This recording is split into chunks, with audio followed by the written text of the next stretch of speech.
কোন শালারা আমার বাজার ধারে সবসময় হেগে হেগে পালায়। আগে দেখবো, আগে মুনবো বসে কোন শালারা হাগে আগে দেখবো।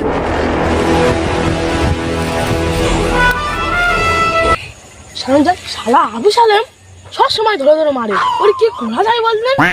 দাঁড়া ভাবছি কি করা যায়, ওর একটা ব্যবস্থা করতেই হবে। দাঁড়া ভাবছি। উফ শালা কি জোরে হাঁকা পেয়েছে রে। এই যেখানে কোথায় আবু সালেমের বাধা আছে, চল ওখানে গিয়ে হাঁকবো ওর বাধা ধারে, ঠিক আছে? চল দুজনে হাঁকবো, চ। এইটা ওর বাধা। চ ওখানে গিয়ে হাঁকবো, চ দুজনে হাঁকবো, চ। ওই দুই শালা আসতেছে, ওরা মনে হয় আমার বাজার ধারে হাগি। যতবার সাথ দিতে যায় ততবার আমার পায়ে লাগে। ওদের একটা ব্যবস্থা করব। আমার জমির ধারে বস, তারপরে হচ্ছে। এই সে বাধাটা, তুই ওখানে বস, আমি এটাই। ঠিক আছে নে।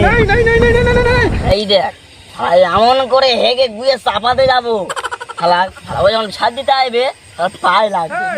বড্ড আমাদের থেকে ঘৃণা করে না, শালা এমনি খালি খাওয়া বন্ধ করে দেবে। ও আমার মেরেছে দুবার। হ্যাঁ নে এবার হাঁক, বেশি করে হাঁকা। ওই দুই শালা হয়েছে, ওদের আজকে নিচে।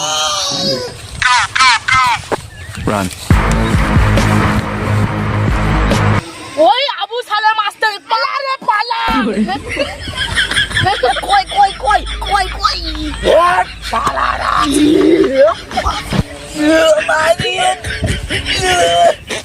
ছোড়া মানির ভাই ধরেছি, সবসময় হেগে হেগে পালানো। ঢুকে গেছে রে, ঢুকে ঢুকে গেছে। কি ঢুকে গেছে? ওটা তো একটা ঢুকে গেছে। চ ডাক্তার নিয়ে তো হবে, চ চ চ।